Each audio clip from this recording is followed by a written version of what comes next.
A little more serious side to this Valentine's Day, too. Local teens want to raise awareness about the problems of teen dating, violence, and cyberbullying. They're hosting a hip-hop performance tonight as part of that for Awareness and Prevention Month. It's at the Marquesa Event Center on I-35 near Highland Mall from 6 until 8 tonight. Local teens will be there performing original songs and skits. And there are plans for the production to tour Austin middle schools.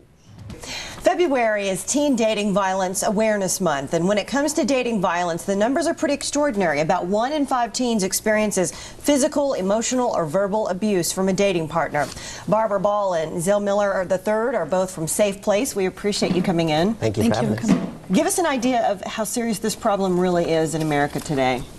It is a really big issue. We know that 1 in 10 high school students experience some physical violence. That is a lot of students experiencing this problem, and it affects how they do academically in school. It affects their health and their safety, their self-esteem. So it is a serious issue that we need to address early on. You're using the arts to get across to these teens, because sometimes it's hard with all the different messages they're getting from all these different media.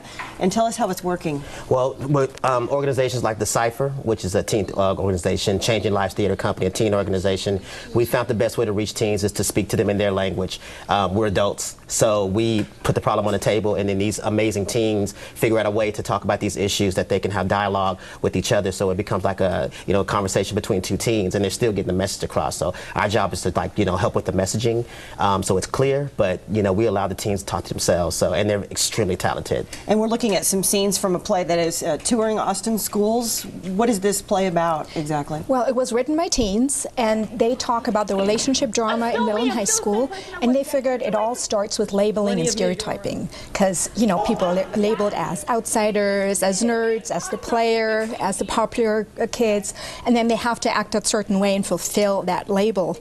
But at the same time, they're getting bullied, they're getting put down with labels, and they don't meet each other as who they really are. And you can't have a healthy relationship unless you can really communicate. So that's what this play is about. It is so difficult out there right now in classrooms and hallways everywhere in schools for kids. What advice do you have for parents if they think their child is facing some of this? What are some of the signs that this may be happening in a relationship? Well, the first thing for parents is always talk to your kids about what are healthy friendships, what are healthy teen relationships, what's dating all about. Start with those positive things. And then be aware if you see a change in your kids' behavior, they withdraw from school, from their hobbies, they have a boyfriend or girlfriend who is controlling, texting, messaging all the time. Those are signs to look for. One of the biggest things we see in teen relationships is something called isolation, where the person, the partner pulls the person away from everything. So like Barbara said, if they're drawing back from things they normally did, if their grades are falling, if they're not associating with people that they used to associate with, that's a really big sign. And I guess withdrawing from the family as well. Absolutely. Tell us about how people can find out more information, and there's a big kickoff tonight that will really kind of set the stage for what you got going on all month. Well, tonight we're at the Marquesa, which is in Lincoln Village, and we have some amazing performers, and they're all teens. We have everything from a blues band to a hip-hop organization, theater. So, and if people want to reach us, they can reach us at 512 Safe Place. 267-SAFE. You can go to the Safe Place website or also visit startstrongaustin.org. There is a lot of interesting stuff and also places to get help. And like you said, this is a good way tonight to kick it off in a, it's not a threatening way. It's a really fun way to experience some of the issues involved with this. Thanks. Thank you. We appreciate y'all being here. Absolutely. And again, you can go to our website too to find out more about dating violence. Just go to the news links section of KVUE.com. A group of Austin teens hopes to bring awareness about teen dating violence. We'll show you the tool they're using to get their peers' attention. Many teens, just like adults, face some kind of abuse, whether it's verbal or physical. And tonight, a group of young, local, talented teens will be helping kick off Teen Dating Violence Awareness. Through their original performances, they hope to bring awareness to a difficult situation that many teens face but don't talk about. And here to tell us about it, there's Zell Miller and Susie Gidset. Good morning. Good morning. And you're both with Safe Place. We are. All right. And first of all, tell us a little bit about the problems that teens are facing. Well, on the national average, 1 in 4 young women will experience some type of abuse. whether it be emotional, physical, or verbal with their dating partner. So that's a national average. Wow. Now, is this problem growing? Absolutely. We see it growing all the time, and we have to take steps now in Austin to bring about change. Yeah, and I kind of like this idea that you're trying to call attention using music. Tell us what you're doing. Well, not only with music, but also spoken word, and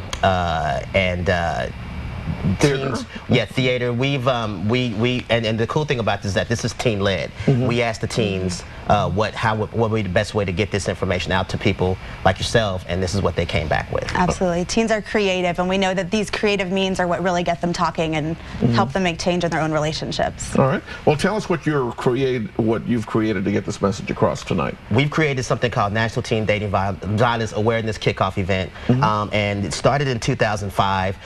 There were a group of Austinites who went to Washington, D.C., Shannon Sandrea and a teen volunteer by the name of Renee Spence. They went because Congress and the Lawyers Association created this teen dating violence awareness. So they came back with these tools that they sent out.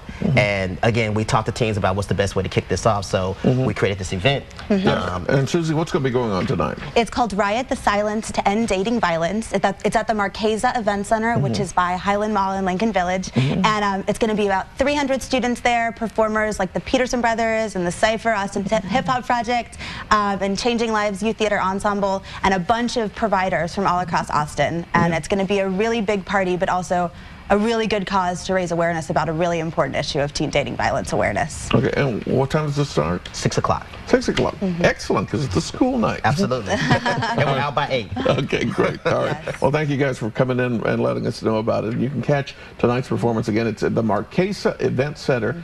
And as Susie mentioned, it's in the Lincoln Village. It's right across the street there from Highland Mall. Show starts at 6 o'clock this morning. If you need more information on this, you can go to weareaustin.com, click on the news tab, and look for the morning section.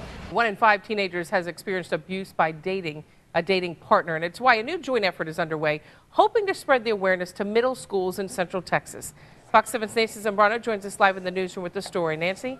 Loriana, tonight Start Strong Austin, a group of artsy teens will kick off Dating Violence Awareness Month with a concert before they start visiting AISD middle schools. One of those groups performing tonight is Public Offenders. Members of the group were friends with Ortrella Mosley. You may remember she was a Reagan High School student who was murdered by her boyfriend on campus. Start Strong Austin is also aimed at raising awareness on cyberbullying. They want to promote healthy relationships in schools, and to do so they received a $1 million grant by the Robert Wood Johnson Foundation. They'll be touring middle schools this month. One performer tells us why she got involved in the effort. 2 of my friends that were in those types of relationships were murdered, and I myself, when I got into my relationship in high school, it was a domestic violence relationship. And it was before I was 18. It was before I was even able to buy a pack of cigarettes. You know, someone was putting their hands on me. And if you want to support the group and catch that performance, it'll be tonight from 6 to 8 p.m. at the Marquesa Event Center near Highland Mall. Back to you. Some local teens are ready to spread awareness of dating violence to middle schools across Central Texas. Their group is called Start Strong Austin. They are using theater, musical performances, and other forms of art and expression to promote healthy relationships. One focus is to cut down on cyberbullying.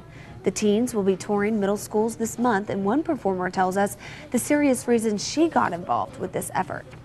2 of my friends that were in those types of relationships were murdered, and I myself, when I got into my relationship in high school, it was a domestic violence relationship. And it was before I was 18. It was before I was even able to buy a pack of cigarettes. You know, someone was putting their hands on me. To help them spread their message, the group has received a $1 million grant from the Robert Wood Johnson Foundation.